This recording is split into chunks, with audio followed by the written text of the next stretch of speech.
and we're just going to paint this beautiful oak tree, and it's in Brazil, it's black and white, and this is one I did earlier, similar kind of style, similar kind of tree actually. Just using Indian ink. There's a bit of gouache on there, lots of splattering and salt and texture. You can always go back in with white gouache if you actually want to create lighter areas. And then as it dries, I've glazed it with some sepia. You can use colour, or you can just use one colour. So you can use like warm colours in the tree, or greens in the floor and siennas, and then you can add some blues into your sky. You know, you're glazing over something that's actually dried.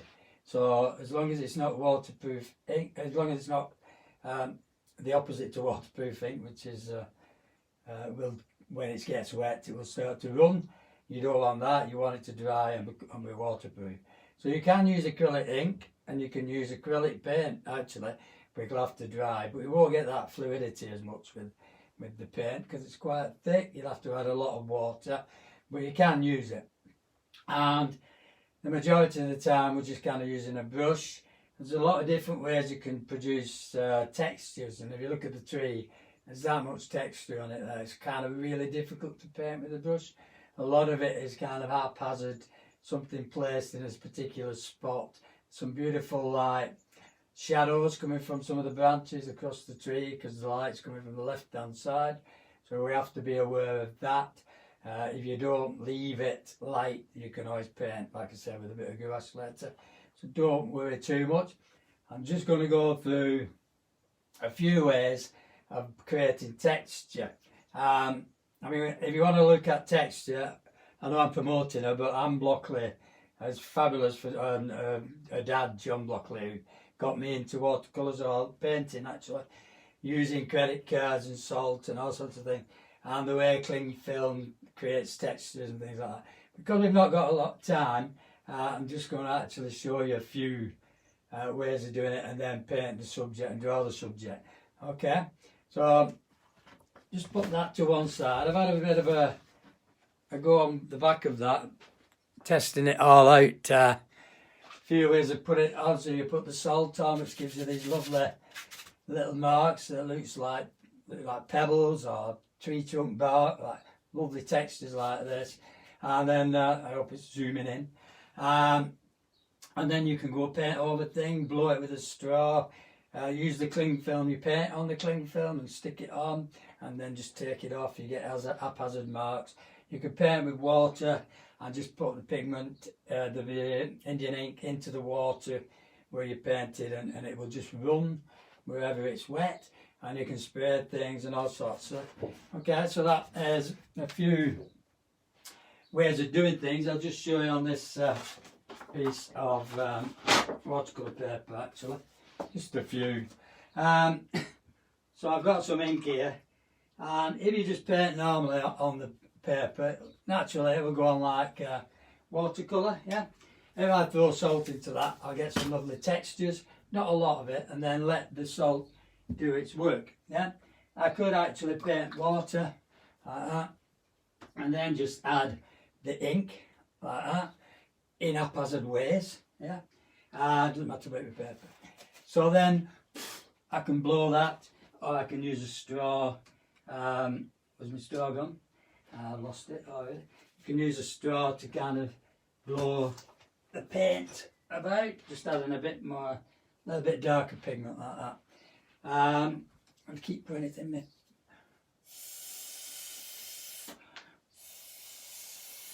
And they create lovely branches. I mean, you cannot really paint things like that. If you can do it in a haphazard manner, you know, it will get, because if you try and paint branches, they're very thin. It's not easy really. We can add water to that. I've got quite a steep angle, so all these, and it's going to dry later, so you don't need to worry about, you know, it being too dark at this stage. If you get some cling film, you can have a scrunch up the cling film, which is this stuff. Yeah, get a big roller here, trying to get it off, so I've got some off early. Just put it down and paint onto your cling film like that. Okay, and then you can either add little bits of water like that, and then just stick the cling film onto your paper, your watercolour paper. You can rub it about, you can move it like that, you can do anything you want really. And you can also drop more water into the cling film at the back, and it will kind of run into all these little crevices. Yeah, if you leave it on a little bit longer, you know, because you don't want it to all kind of gel back together, that's the only thing. So as we're doing this tree, you just have to be careful that one area is dry, and then as we go darker and darker, you don't want to get to a point where it's too dark, like on here, because we're going to work back into it later. So, but we can create a lot of kind of speckling effects just by using the brush like that. Yeah, and you can add lines. We're going to use a rigger to do the very thin bits. Okay, so lots of different ways you can create these natural kind of forms, really. Yeah, but don't be frightened. If I take that off now, see, it's created some textures, but it's still too wet, so you want it to dry a little bit. And like I always say on the watercolours we do, if you want something to stop, you want to stop something running a lot, yeah, because it's like I say, I'm working quite steep, and that's one of the reasons I use salt quite a bit as well as for texture, because it dries up the water, it soaks up the water. Where you get little blobs, just blow them with your mouth, don't pass out, or use a straw, it's entirely up to you. And then leave these textures, you want them to dry, okay? And that's the basis of the underpainting, and they will stay there. So when you paint over them, you can glaze over them, and you can create more textures all around here for these trees, branches in the background, and all sorts of things, yeah? And like I said, if you go afterwards, we can always spatter over any dark areas to give some light with a bit of goulash.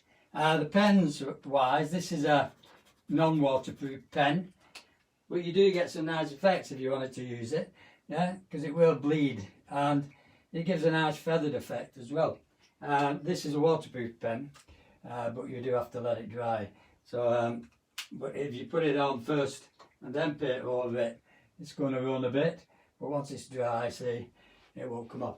So yeah, there's other ways of creating the texture as well. The spray is very handy. You can spray areas, you can put paint on. Oh, I'm not showing you the water one. So if I paint in water like that, lots of different shapes, pick up some pigment, I'll pick up some ink and then just drop it in.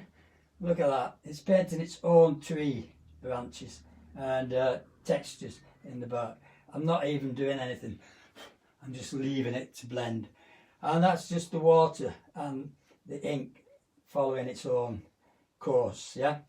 Naturally, if you're working at an angle, you want things to run downhill, so you always start at the top of the picture. That's the only reason, yeah, so it runs downhill. If it runs off the picture, it doesn't matter, because the bottom of the photograph or the painting is going to be quite dark. So I've got something on the floor just in case I dribble a bit. Alright, so there's a few kind of ways of doing textures, and like I say, as they dry they go lighter, and then you build them up as well, because you can do textures over textures.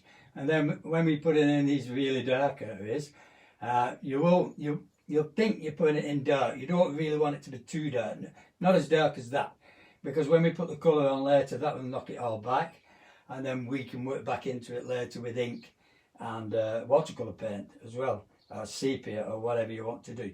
It's entirely up to yourself, yeah. And a great way of blowing and turn it upside down as well, and seeing all these different shapes. All right, enough said. That's why I started a bit early, but I'm going to sketch the image.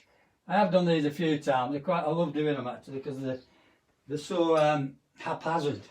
It doesn't have to be an exact copy, yeah, of whatever tree you're painting. It's your interpretation. So I'm going to sketch it first with a pencil. Now the photograph is a bit squatter than my piece of half imperial Bockingford £200 rough watercolour paper, yeah.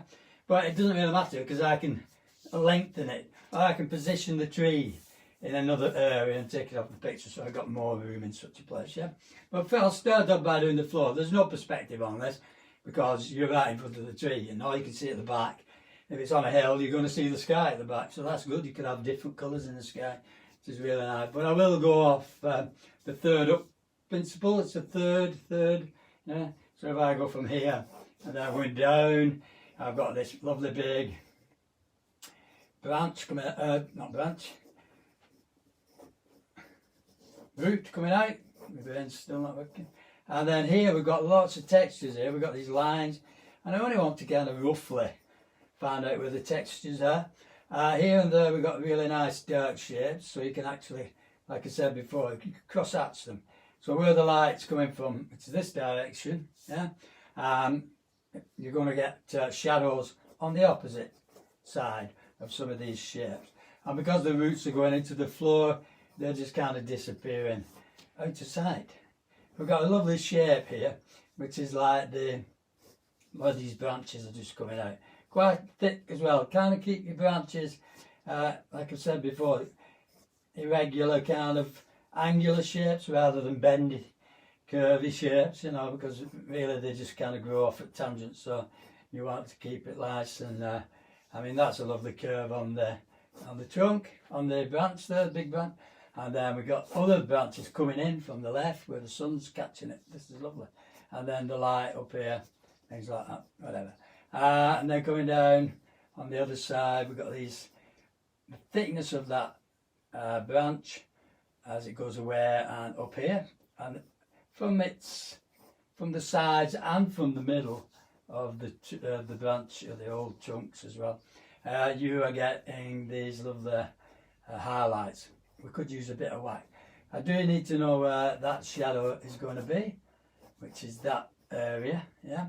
And this shadow is lovely big area like that, which goes into the trunk. And then I got a bit of one here, and which actually goes into the side of the branch there. So really I'm kind of simplifying some of the shapes I'm seeing within this lovely tree. And then up here, I've got these really very nice, take them off. Get them going thicker as they go nearer to the trunk, yeah, and thinner as they go away. So that overlaps that, but they're going thicker as they get to the main trunk, like that. So that's all I need. And the shadow, so they're in shadow. In fact, that's in front of this one.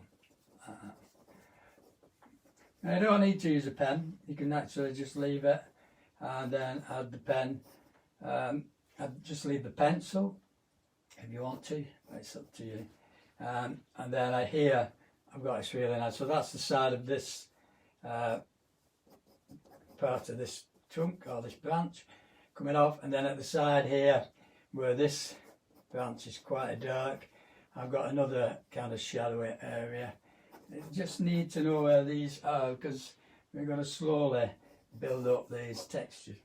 I'm not going to rub the pencil on it, but I am going to just ink in some of the main areas I've just drawn, especially the outsides and some of the small branches at the back.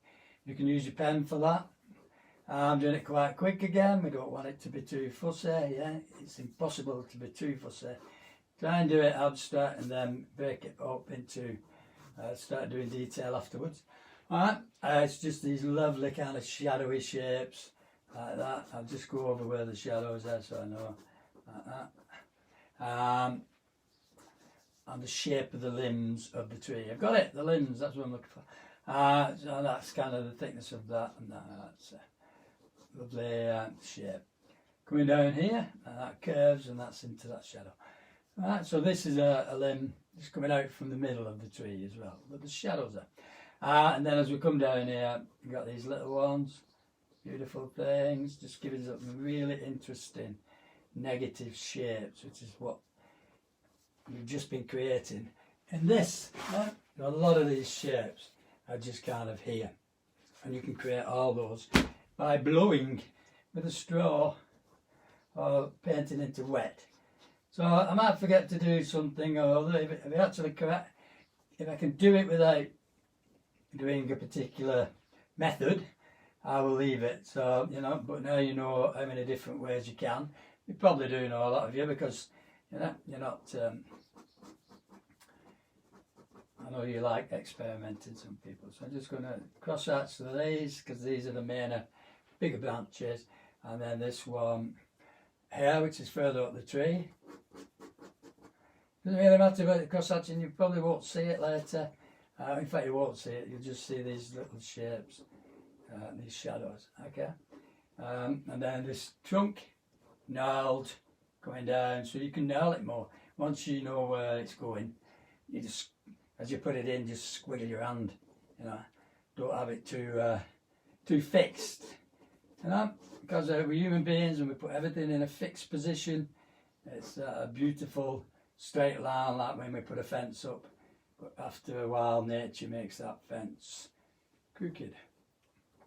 So that's what we want to achieve, to make it look like nature's had a hand in a lot of these shapes in the tree.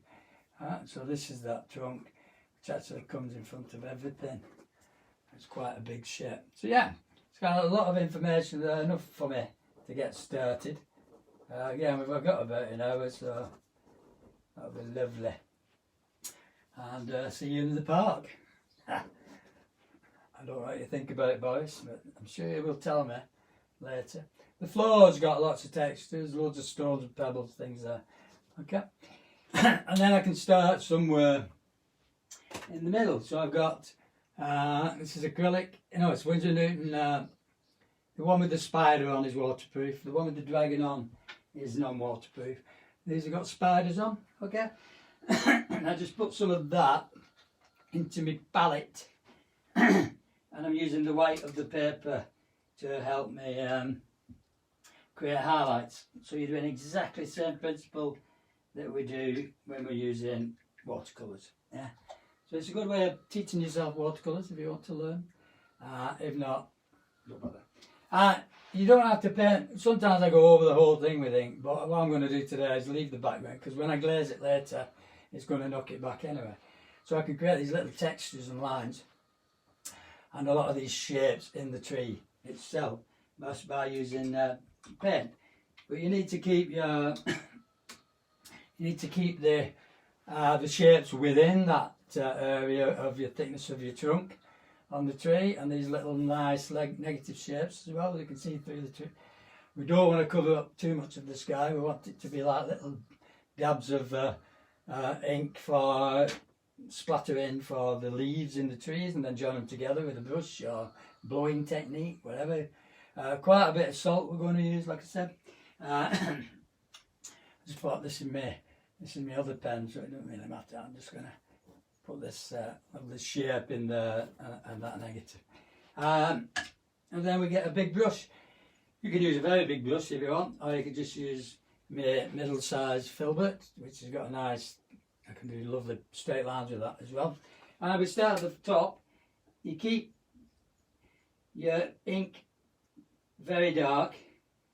Don't add water to the black ink you put on your palette. Take some ink and then put it in another part of the palette, and then start adding. So I can, you see? So I can start adding some of this texture and the darks and the light. And the paper itself is going to give me a granulating effect. So there's quite a lot of water in there. All right. We do have to work quite quick because I want it to I want to throw salt in. But all of the tree is darker than the sky. It's not the same light. Even that little trunk coming out there.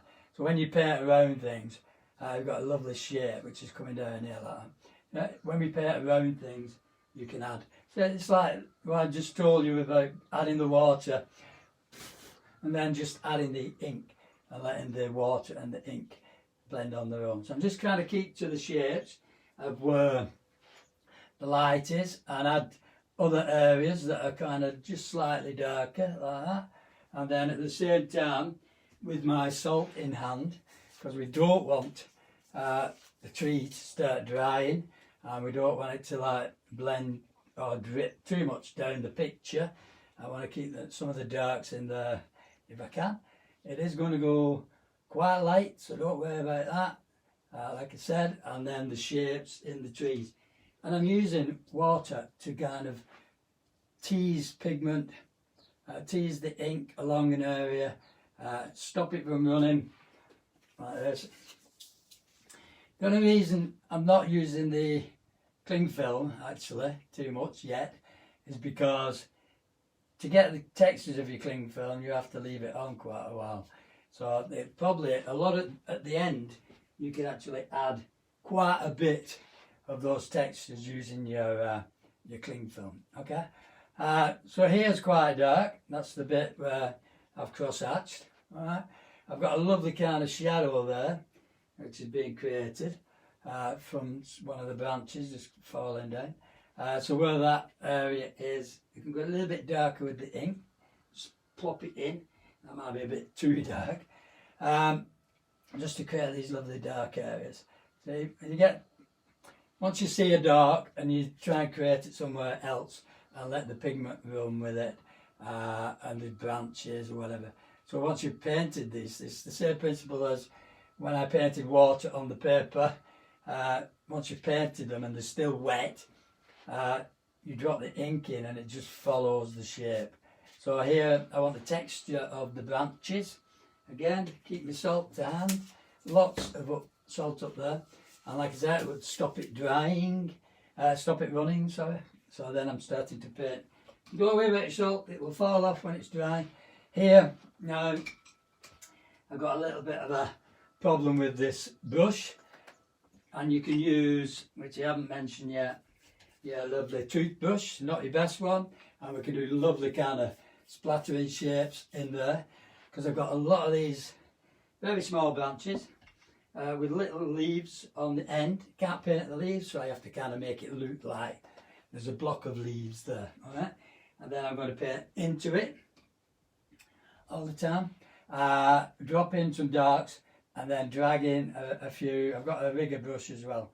Drag in a few of those branches across so they go into the leaves, if you like. And very thin as well, so tip of the brush. Okay, nothing too dark, really. It will go lighter, so don't worry. And then keeping the water and the paint mix. Let that run a bit. Where you get the light against the sky, where you get the tree trunk against the sky, I should say, it's usually a lot darker, and it makes the sky look lighter. So you can go. You can emphasise that if you like, it's up to you. Okay. If it's drying too much, just give it a squirt. Yeah, like I say, we could draw some lines, splatter a bit, and then just give it a squirt to give you some textures. And the paint will run, or the pigment will run, wherever you've got some water, because you'll have some dry spots there, believe it or not, and that breaks up the shapes. Also gives you these lovely natural kind of shapes, doesn't it? So I'm just working my way down the picture, and at the same time just trying to pick out some areas that are darker to give me some branches that are coming out and they're lighter than the background, yeah, like that. So there'll be a shadow underneath, that's running a bit, so just get rid of it. Don't be frightened of it. You've got some lovely white areas here. Another thing I haven't mentioned, if you've got any kind of little areas that are quite light, a bit of wax will do it, not too much, and just keep that texture. You can scratch into it as well, like that, with your fingers. That'll give you the lines of the trunk, you know, where the bark is. Anything to create textures. So I've gone on to my small brush now, and this is where I put a bit of white, so there should be some white areas there, around that area. But I can always use the goulash, like I said, at the end. And I really do like doing these kind of things because it's so haphazard and beautiful. Okay, we've got the same kind of thing happening here. There's a lot of branches, there's a lot of leaves. We can use, again, wet wet your toothbrush before you do this. Don't just do it dry, and just splatter with a lot of that. You're working against the clock a lot of the time because we're trying to keep this fluidity, less fluidity. That somebody says that. Less fluidity. That's Alvaro. I thought I wonder whether Alvaro Castaneda. Anyway, to keep the shadows on the trunks, yeah? The light side of it. But I'm not going too dark. That's the main thing. That's the so this branch here, it's lighter on top. And where I've got the salt, it's breaking it up. It's doing the painting for me. Yeah? This is the same. This is quite dark, and as you put it on, add a bit more water, and as you put it on like that, blow it. Don't blow too hard. Don't you pass it out. So you get a few little branches coming out, and this is going around here, making a really strong dark area. Again, you can do the same. It's all about creating this shape, really. And then we're coming down. I'll use my big brush again. I've not got my really big one, but I am using a side of this filbert. Using the side of it drags across the purple like that. This is my very dark area. And as it's coming down to the bottom, the base of your tree, it goes lighter because the light's catching it from above. Okay? So again, if you go in light first, like watercolour, go in light, add a lot more water to the shape of that branch. And then as it hits the floor, it's quite dark in that area. And this is where you need salt as well. And it's going to be a lot darker. Bigger brush. I could use my big brush actually, which is this one. This is going to come out from here. And now across the picture, where the side of the tree just goes into the floor. A few little branches, so I'm using the tip of the brush. Let the water do the work and the pigment, you see. Into the floor, and the texture is beautiful as well. You can have a lot of salt there, or you can just have kind of dry paper as well. You leave a lot of white areas. Yeah, throw it over your shoulder for good look. Cling film wise, like I said, you'd have to put that on and just leave it for quite a while, so you get a shape there. Just here, I want to make the bottom of that root, can't think of the name, the root of the tree that's just coming out of the floor. I want to make it slightly darker underneath, so that's what I'm doing. I'm just adding some textures, and then as I get to where the sky is, you've got all this kind of broken ground. Doesn't matter if it runs, because that's what we want. You can splatter, and you can even use the watercolour technique of using clean water. Okay, just working around the picture for a little bit. You think you've gone dark enough, and then when you look again, you've lost the dark because it's dried a lot lighter. So again, we're going back into areas that you've lost. I'm going a little bit darker. So this gives you depth, gives you a lovely depth. Dry brush technique as well. If you want a branch coming out from there that's lighter than the tree, just scratch into it. As long as it's damp, you can still scratch into it and bring out the shape of the tree here. So this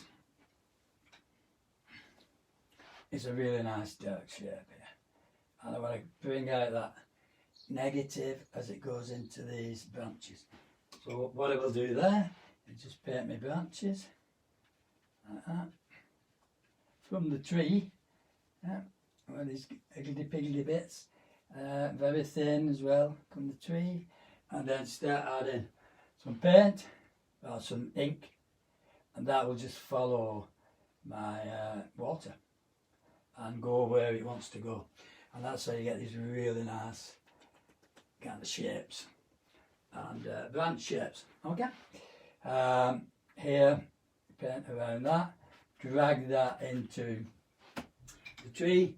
You want a gradual kind of transition from one side of the tree to the other. There's not a lot of kind of really strong shapes apart from the right hand side, and then here we've just got little bits, so that blends into the granulating effect of the ink on the paper. Okay, and then I'm just looking at some some roots that are in the floor at the back. Going a little bit darker, because the way to keep the darks, you know, the way to create depth is to have contrast. You need the contrast. That's all. A bit of texture here. There's something going on there against the sky. Take that off because it's not doing much. Still wet. You need to dry it off quite a bit. And I'm going a little bit darker. I need to just pick out where I put the shadows. I got some shadows down here and some little shapes like that, and then I cross-hatched areas, which are these things, where it's slightly darker, so you've got the kind of bulbous bits of the roots, just making the darks against them. And again, we can do some spattering to give you the shadows on the floor. Always hit your brush with against your finger, not the other way around. You get spots all over your face. Honest. Try it. Again, always hit the brush. You can control how close you are to the paper, which is really good, you know. And then here we've got this lovely shape coming down to the floor, and then the same here, this disappears into that area, just to give it structure.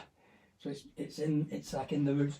Do a bit of blowing where you get a blob. Everywhere you get a blob, now and again, just blow. Sides of the trees are not perfectly straight. No?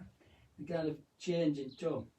And I'm just going to actually just pick out some of these and the shadows they create on this side, just to make the other side of the tree, because it's disappearing. You can have it disappearing. You don't have to put everything in. Again, there's a lot of branches, and there's a lot of things going on there actually with the branches there. So this is the shadowy bit on this side. Again, put the paint on and drag it with the brush, and then this one's quite dark. Again, I'm using the brush and the paper to give me the texture, because it's quite dry paint, so it's called dry brush technique. Yeah, you've heard about it. Very good. The dry brush technique. And do it as much as you need to create the look of your tree. Don't do it, overdo it. That's what I'm trying to say. And you'll think, well, you see, you can't overdo this, but you can't if you cover everything up. You know, you need to keep that lovely light hitting the side of your tree trunk. And that's going into this lovely area here where you've got a lot of dark. Okay, still use salt. When you put another wash on, it just kind of, it will give you more texture. I mean, you have salt everywhere, it's all over the floor. It's like that, you know, we don't eat it anymore, it's bad for you. So we paint with it, and it's free, you know. It's not free, it's about 30p, but you can go to the art shop and buy, you know, masking fluid and things like that, but or granulating fluid, which I got from Windsor Newton. I hope they're not watching. Which you can use, so it's alright if you want to use granulating fluid. You get some nice effects actually with the fluid. Well, that's for another day, because you need to kind of have plenty of time to play about. I'm getting to the stage where I need this to dry, and I need to go glaze over it. Okay, I'm just picking out little bits of interest.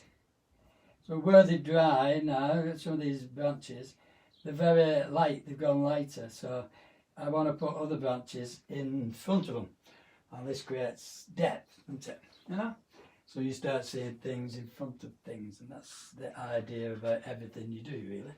And that's how we get these lovely shadows. Well, we're not, again, what time is it? Oh, plenty of time. Again, these are really dark because they're the branches against your sky.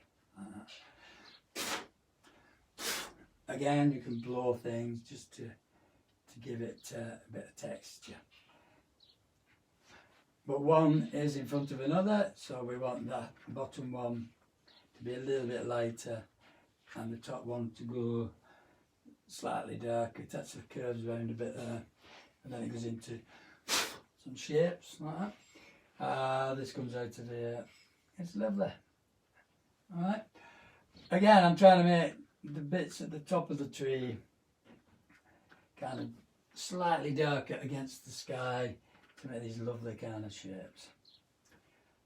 And then granulate it. And the salt's helping as well now, because I can't do a flat area. As well as the paper being textured, the salt is actually giving me texture as well, so I can't be too fussy.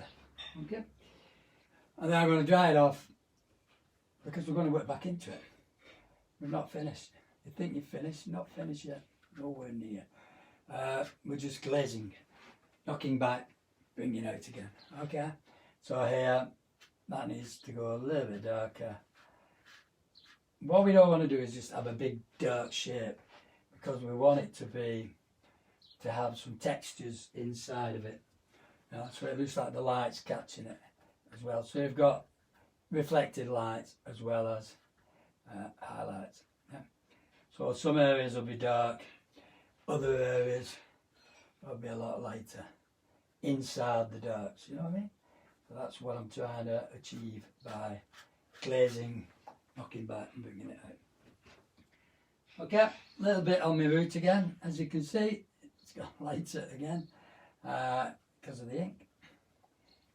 Nice shape just down here on the floor, and then we're going to just glaze over that. Just to give it needs to be sitting in the floor, sitting there, yeah? We don't want it to be floating about in mid-air, unless you've been on a couple of gins night before. I've never drunk as much in my life, actually. We've done one of these last few weeks. Again, this is how dark you can go with the ink, but we don't want to. This is for later. Scratch. Hairdryer job. So get the hairdryer. It's still on. Yeah, still there. Get the hairdryer.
And I'm just going to glaze the foreground a bit, just to give it some texture, because I want to make it come forward a bit, so it doesn't look like it's just, there's a big flat shape. So we do some kind of splatter and just drag it across, just bringing that a bit nearer, that's all. We can do more later, but I just want to do it now. So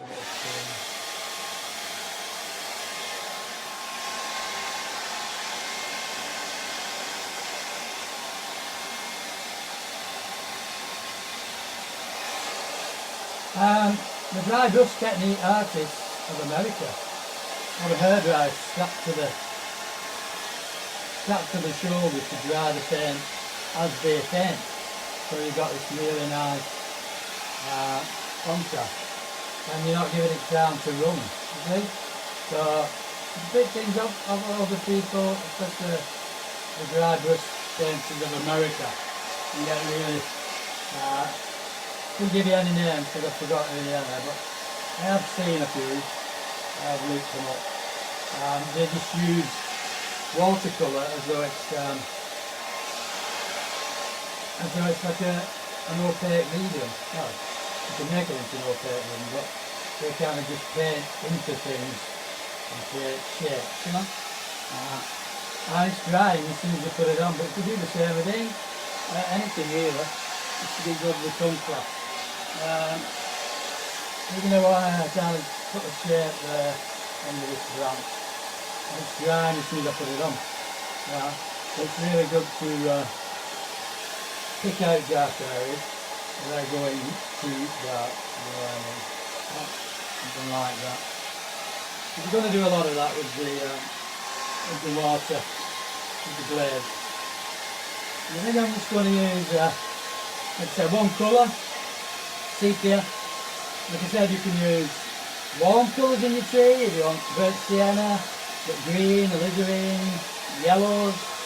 You can paint the background blue and grey, warm sienna, umbers onto your floor. Once you've done the hard work, you can do anything to it. Okay? Make sure it's dry all over.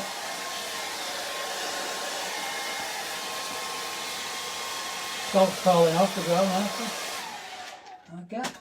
And then I've got me another jar of water. So you need a clean one as well. So you've got your clean brushes like that. I'm just going to clean out my palette. You can leave a little bit of your ink if you want, just so you can mix with the pigment, the watercolour.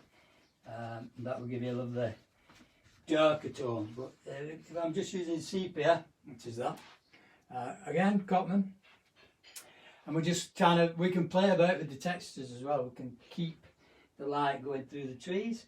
So a bit of sepia, you won't need a lot, small amount on your palette. Lots of water. Move me my dirty water because I'll end up putting my brush in there. In fact, I'll take the other brushes out. I've got a rigger as well, that's going to help with some of the really small branches later. So yeah, lots of water and then add some sepia. Now, I'm going to make the sky slightly darker at the top and then go lighter here, and then when I get to the floor, start going dark again. Okay? So we can kind of just do that. Go over it. Hang on. Tape's come off because I've been hair drying it. If you put put this lovely sepia wash over the top like that, and keep it nice and dark.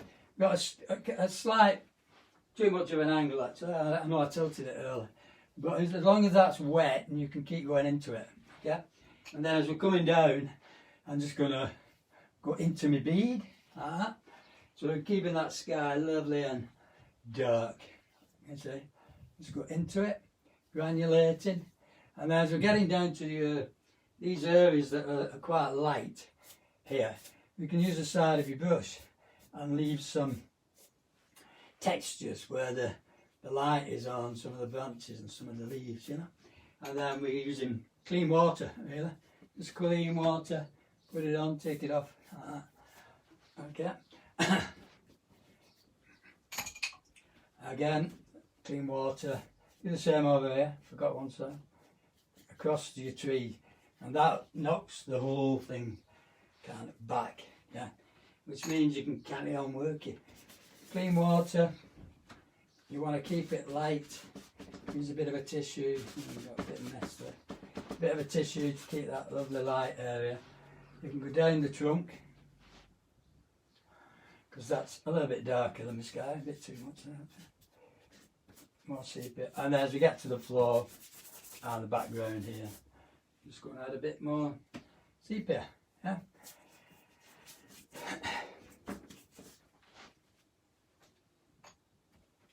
Like that.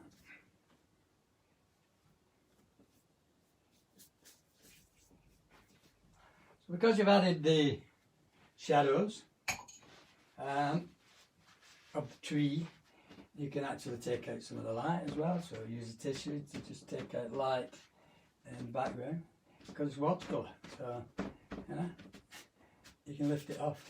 If you did it with acrylics, you'd have to work quite quick. Watercolour is best because you get that lovely blend of colours, of tone. The paint does and the water does the work for you, doesn't it? Really. Here I want a bit more light, really. And then I can take a bit off the tree. I kind of like some of that though, so I'll leave some, again, that lovely warm area, like that. Again, we can dry it off slightly, or we can splatter it with some water in your foreground to give textures, a bit more salt, give texture. Have a look to me thingy bit, yeah, it's working alright. And then we're going slightly darker. So if you're happy with it, dry it.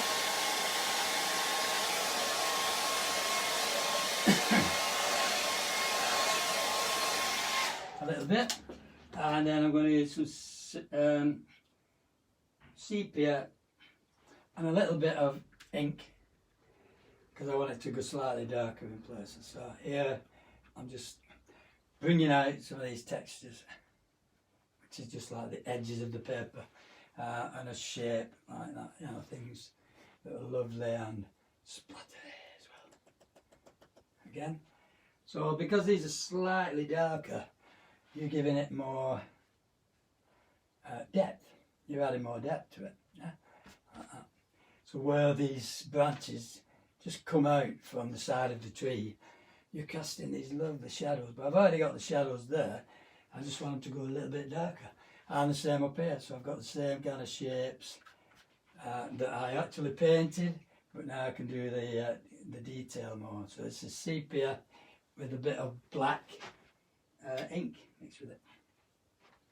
Alright, so there, this is very dark, and then it changes, and here, and this branch, against your sky, granulating, not granulating, the rough paper.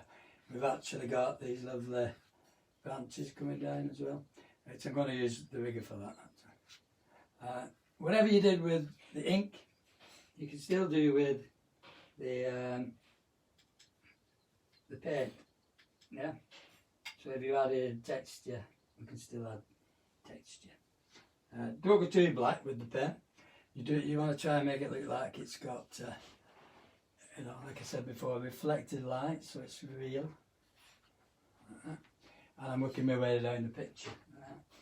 A bit more ink here, and there's a twig coming out there as well.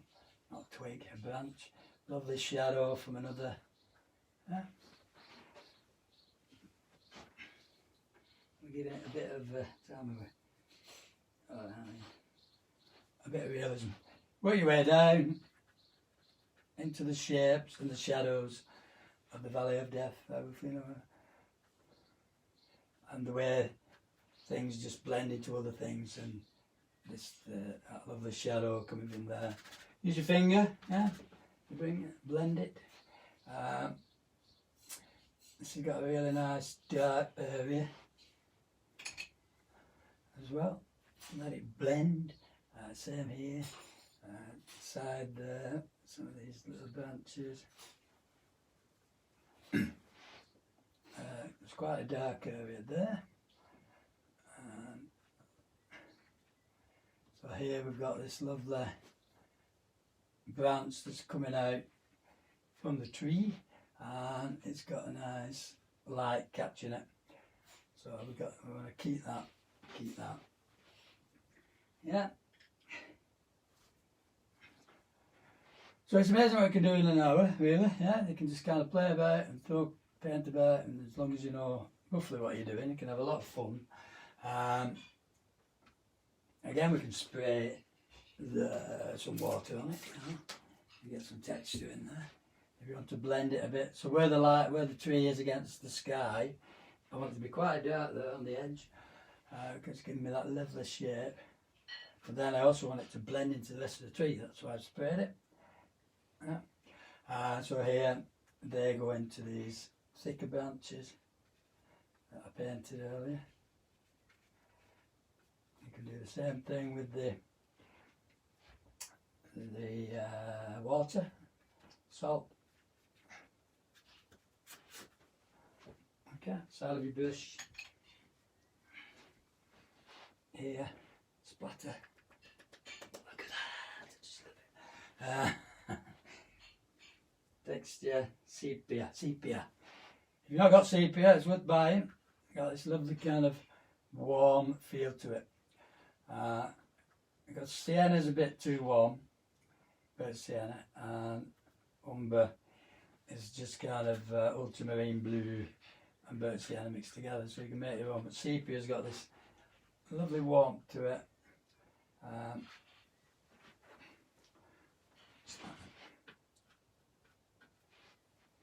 Okay,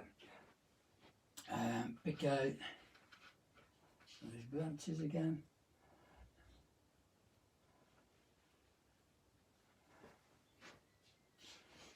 And here. So now I want my rigger. I've got quite a bit more ink. And here we've got these lovely kind of dark branches coming out from the tree that go into these shadows like that. That go into the shadows of your tree. Again, dry bush. Because you can't go any darker actually. You can have little thin branches like that. Little thin ones. Texture. And once this is dry, you could glaze it again if you wanted to, with different colours. Like I said, you could have done our sky different colour. Could have done it nice and dark, nice and blue. Sorry, not dark. Here, thick to thin. That's the way they are. Some going away from you as well, like that. Yeah, away from you. That's in the shapes, in the shadows, again, and into the top. Yeah, very strong. Yeah. Just picking out this one because that's quite dark.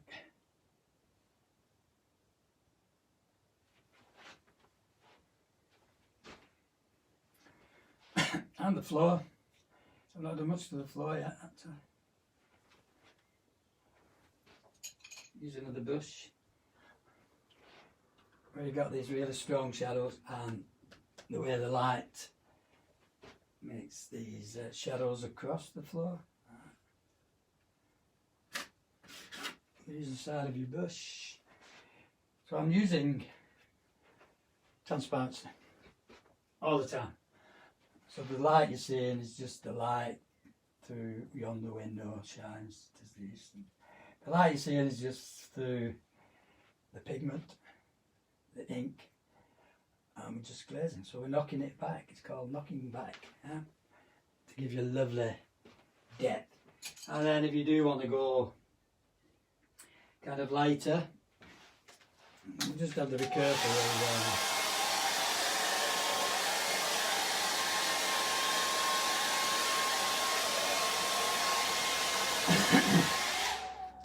the goulash. Because we got a bit of goulash. I took it out and lost it now. Yeah, see him. A little bit of Windsor Newton goulash. Still not got paid off them. Picket pigment. Clean water. Again.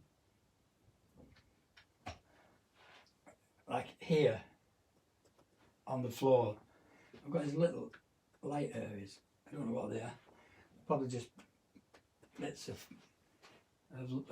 stones or metal, or not metal, roots, things. You could use it to paint the background, but then you start to lose the light from your underpainting, from your paper.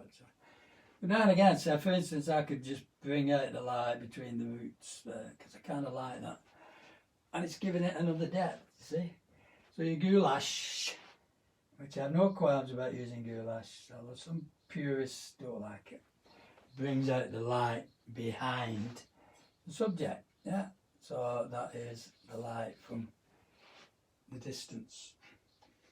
And then you've got little spots of it, other things going on, and you might have a branch here, it's catching the light. We definitely got one there, but it's still light anyway. You've got the light here. So this is lighter than the background, so it should make it come forward. Bits coming out of the tree branches here and there, higgledy-piggledy. Yeah. This is what I mean about trying to create it without actually using a brush. So there's a little bit here as well. Some light on the trunk. Right. So that one's good. Because I've not done that thick enough, it's gone grey. So the reason it's gone grey is it doesn't look right, so we need it to be thicker so it stays white.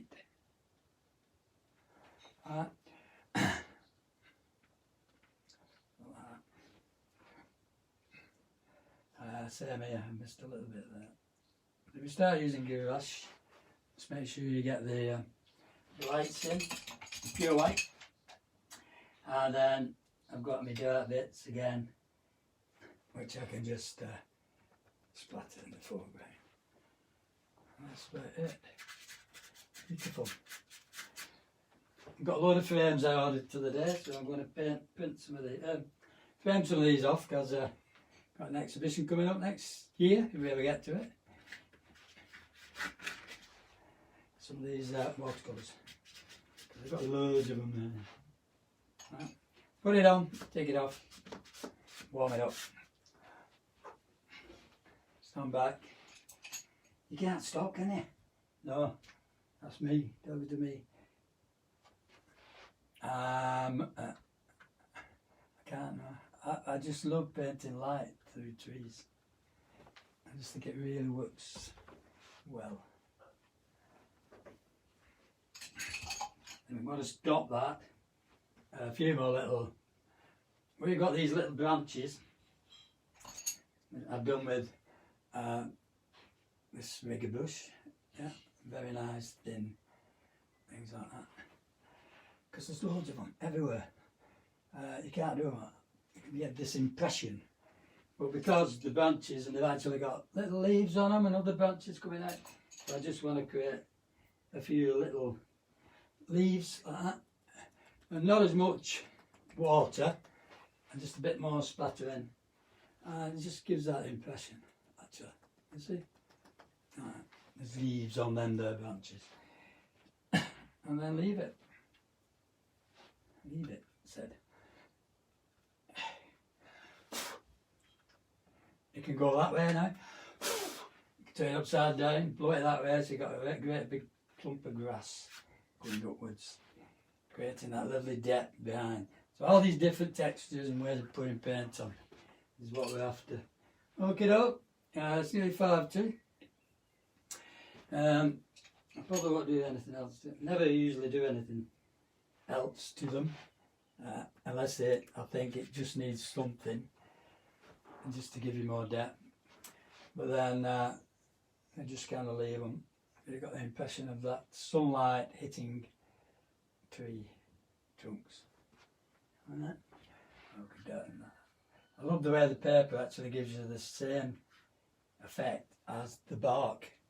Because you see, so you're getting these really nice granulating shapes. So you could carry on dragging, but then you'd be there all day, and you can carry on painting. Yeah, but if you're having a go, well done. If you're having a go later, do it as quick as you can. And let's see what you've achieved. That's the main thing. Sign it, date it, think of a number, double it, add an art, and sell it. No, we don't do it like that, I'm only joking.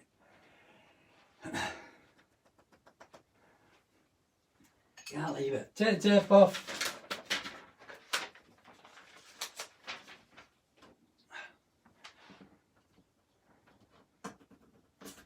Give you a lovely white border. Just have to make sure it's taped down so you get the white.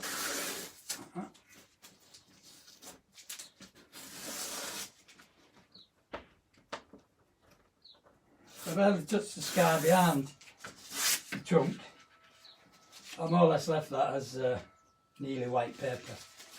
I've given the sky a bit of a nice slightly darker tone, kind of a moody tone. Eh? Blend it in with your finger. A bit of a moody tone. We can go over that again actually. And then I want the floor, so it's kind of balancing it out as well. And I've got that third in thing, so it's kind of more interesting, the shadows here against the light. Yeah, always think about, you know, your composition, where it's going to be. It wouldn't be no good in the middle, so I've just moved it to one side a bit. And because you're an artist, you can do what you want, move the world, change the world, get rid of a virus. Anyway, thanks for watching. See you on Wednesday. I've not a clue what I'm going to do actually. Any suggestions? Medium wise, yeah, because it could either be acrylic or charcoal and acrylic again. Doing a figure because you're not doing that, so I could do charcoal and acrylic. Alright, but some people have not got gesso for the paper, so that's a problem. Anyway, I'll put it online, you can have a look. Okay, thanks for everyone who's donated as well.